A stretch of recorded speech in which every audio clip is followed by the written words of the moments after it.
قاری عبد الباسط صاحب رحمۃ اللہ علیہ، ان کے زمانے میں غالباً سادات، انور سادات مصر کے امیر تھے، شاید ان کے ساتھ ہوا یا جمال عبد الناصر، دونوں میں سے ایک۔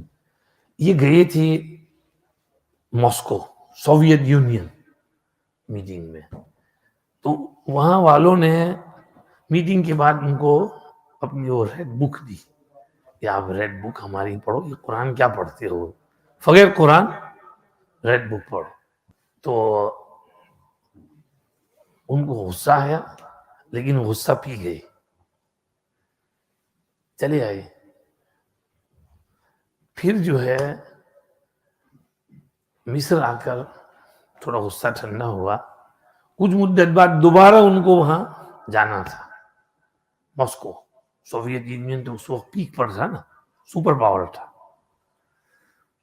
تو انہوں نے قاری باسط کو بلایا کہ میں ماسکو جا رہا ہوں، آپ نے میرے ساتھ چلنا ہے۔ میں آپ کے ساتھ کیوں چلوں، آپ تو پولیٹیکل آدمی ہیں، میں تو قاری ہوں، میرا آپ سے کیا جوڑ، تو میں تم کو کہوں وہ کرو۔ اچھی بات ہے، تیار ہو گئے، کپڑے شپڑے پیک کر لیے، سامان سوٹ کیس، پریزیڈنٹ کے ساتھ چل دیے۔ ان کو بھی لے گئے کریملن میں۔ وہاں پر اس کے بعد جب سب ان کی میٹنگ ہو گئی، انہوں نے کہا کہ بھئی میں آپ کے لیے ایک تحفہ لایا ہوں، یہ ہمارے قاری صاحب ہیں، میں چاہتا ہوں کہ آپ کو تھوڑا سا قرآن شریف سنائیں کہ قرآن ہے کیا۔ انہوں نے کہا اچھا ٹھیک، کوئی حرج نہیں۔ قاری عبد الباسط صاحب نے سورہ طٰہٰ ہی شروع کر دی،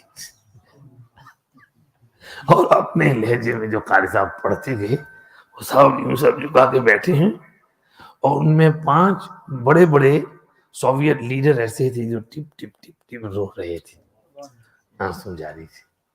بھئی کیوں رو رہے ہیں پتہ نہیں، I don't know, or his reading is so powerful it brings tears to my eyes۔